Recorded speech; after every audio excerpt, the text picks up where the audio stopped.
BetQL Daily, Joe O, Sammy P. All right, Jets plus 160. 2-4 on the year, plus 5-point differential, 3 straight losses. You get another brutal division loss last night. Jets are 2-4. It's plus 160. Is that enough for you to take a nibble, Sam?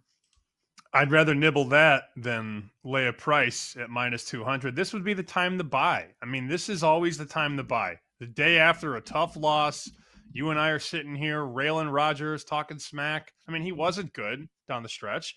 But again, that doesn't mean that they can't make the playoffs. Last 3 games, lost by a point, by 6, by 3, against a really good defense and 2 really good teams. This would be your time to buy, though. This is how it goes. You know, Greeny on ESPN this morning. They're doing what the Jets always do. This is what losing teams do. Okay. Mm-hmm. All of that affects the way that these teams are perceived. And for you to sit there and go, oh, the Jets aren't making the playoffs. You are everybody. You are the room right now. And you don't win when you bet with the room, unless it was Sunday and you were betting road favorites. Usually, when everybody starts to say a team is dead after 6 games, things tend to even out. And you mentioned the point differential, which I didn't even know, but that makes sense. They have a plus point differential, which tells you that they're not a bad team. They've had bad results, but they're not dead. You have New England, obviously dead. Miami has no quarterback right now, and maybe they bring Tua back. But there's no sure thing the Bills win this division. Yeah, they have a leg up. Of course they do. But don't think that they're a lock to win this division. They only have what? They have a 1-game lead or 1.5 game lead on the Dolphins and a 2-game lead on the Jets. It's week 7, Joe. Is this a buy time? That's the question. Okay, if you look at strength of schedule, the Jets have the 6 easiest remaining schedule. 2 tough games left. Houston and Buffalo. They also have New England, Jacksonville, LA Rams, Cardinals, Dolphins twice. Will there be Tua? We don't know yet. If you look at like Tankathon, it shows hard games, easy games. They have the Colts, Seahawks, and Steelers marked down as a hard game because of the 500 record or better. I don't view those as hard games for the Jets. Here's my only concern, and I haven't sprayed this bet yet in all of my accounts. What if the quarterback goes down? Obviously, you can have that conversation about any quarterback because every quarterback is a hit away or a play away from being out.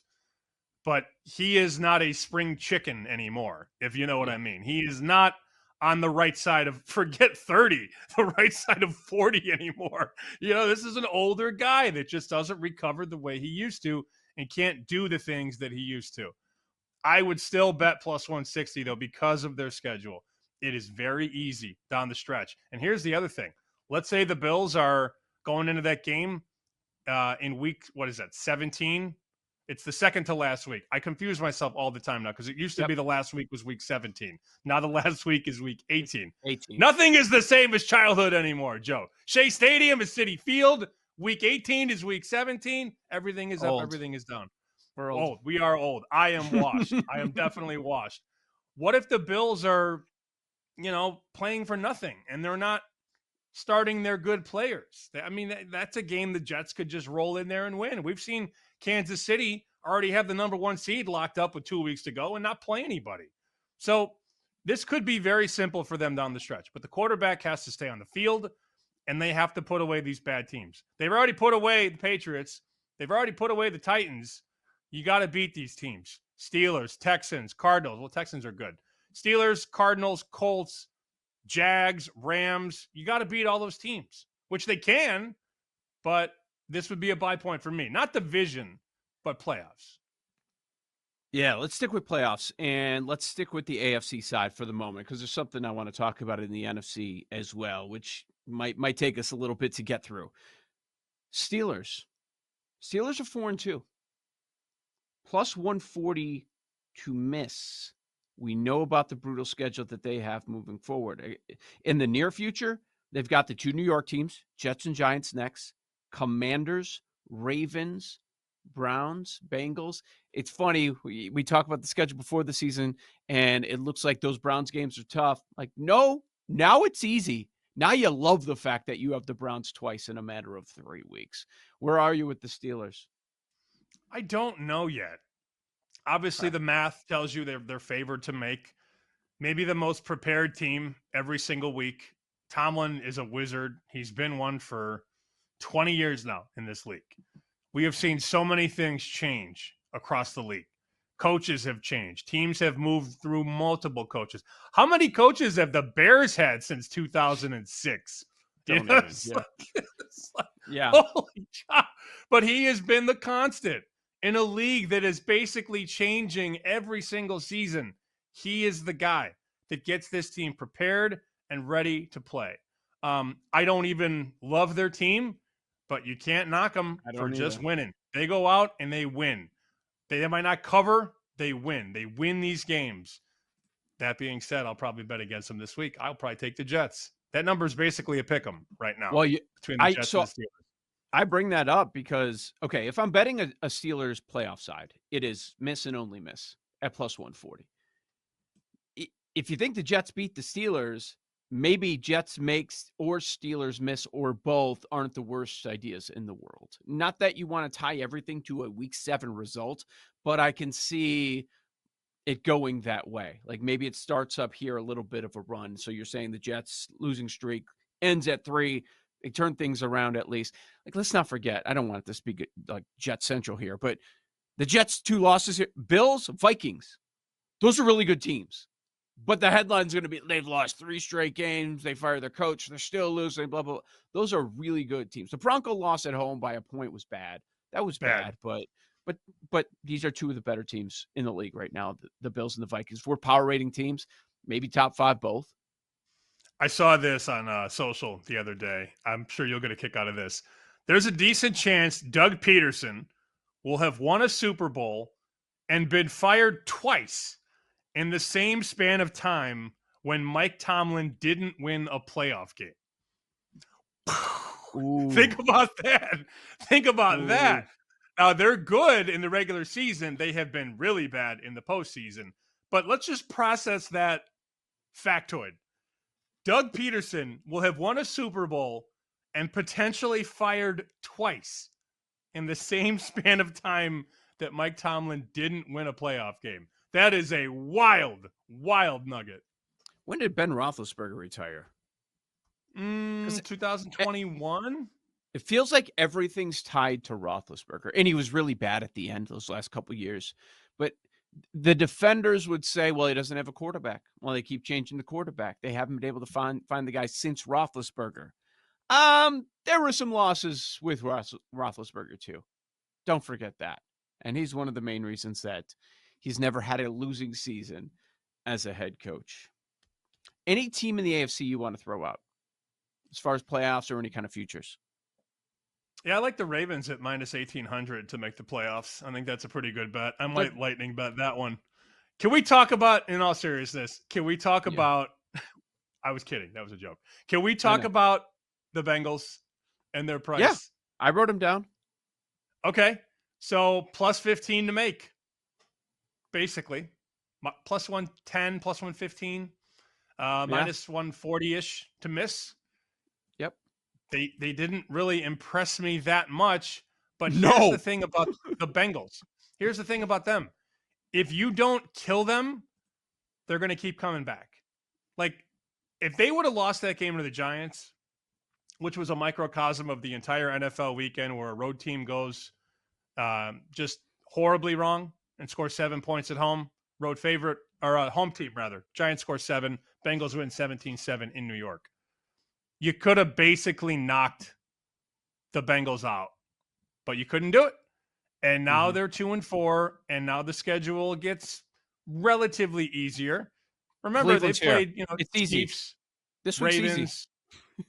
Yeah. You get Cleveland, Philly, Vegas, next 3. Yeah. You're saying make. You like plus money make on the Bengals at 2-4. That's what you're saying, right? The schedule is not tough. The toughest games they have left at Baltimore on November 7th, at the Chargers on the 17th, and that's basically it. I'm not with you on this. It could very well happen, but a 2-4 team with a, I'll still say, horrendous defense. I know they only gave up 7 points. Maybe they're turning things around. The defensive line is getting healthier, so that would be the positive. Maybe they turn things around, but I just look at the record and how bad the defense has been for the majority of the season, and I need better. I need more plus money. I understand where you're at, and there is a Burrow angle that I do have moving forward, but their offensive line sucked on Sunday night. The I Giants know. were living in that backfield. Like, is that another concern we're not talking about? We have for years, but not so much this year because the defense has been so bad. We talked about that. So, what are some of the top pass rushers they're going to play? Vegas, they actually can rush the passer. You do have Crosby on the other side. Steelers for sure with Watt. Like, Cowboys have nothing at this point. Maybe Parsons will be healthy later on in the season when they play. Yeah, I'm a little concerned. So what's your wiggle room? How many more losses can you have if you're the Bengals? 2? They probably have to go down the stretch and lose 4 more games. I think they get in at 9-8 in the Oh, AFC. do you? Oh, I don't. I do. Okay. Well, the Colts are the 7th seed right now, and the Colts Yeah. are 3-3 and relying on Joe Flacco. I don't know that that's a serious solution, big picture. The Broncos have the 8th seed, 3-3. The Dolphins have the 9th seed, 2-3. The Bengals are 1 game out of Indianapolis right now. That's it. Yep. Just 1 game back. Here's my question to you. Leaders in the AFC. Baltimore, Houston, KC, Buffalo. Are they all winning the division? Chiefs are winning the West. Yep. Texans are winning the South, unfortunately. Yes. Ravens probably win the North. Yeah, Uh-huh. I mean, are we out on the Dolphins now? I thought you were in on the Fish. I'm just it's worth a shot, but we're guessing on the quarterback. You also needed the Jets to win last night. That would have been a lot better for this conversation. The fact that the Right. Bills beat the Bills Jets won. created a nice little gap there. Yeah. I wonder if you parlay them, do you even get any kind of a price? If you think that's going to happen. Probably Chiefs, not. Texans, Ravens, Bills, all to win the division. Yeah, the 4 favorites. Are you doing it right now? You popping them in? Yes. Yep. Oh. Plus What is it? 103. Plus 103. It is? Yeah. So you're going to parlay all the division leaders to win the division, and No. I'm going to bet the Bengals to make the playoffs. That's No, where I'm we're not. at. It's a similar price. What would you rather bet? Probably yours. These 4 make the playoffs. You're totally right. Teams that are Yeah. 2-4, the Jets, for example, are 2-4, and they are minus 200 to miss. The Mhm. Bengals are 2-4 and are plus 15 to make. The math doesn't really math with Cincinnati. Right. That's my concern. But it's a fair point. What is that 7th spot? How many losses can you get in with? If you think it's 8, then okay, maybe it's worth something. I'm sure you addressed this yesterday. NFC North. It's a juggernaut. Which team's missing the playoffs, if any, from the NFC North? Chicago, I would think. Their schedule is just brutal down the stretch. And I think Caleb is going to be a very good player in this league.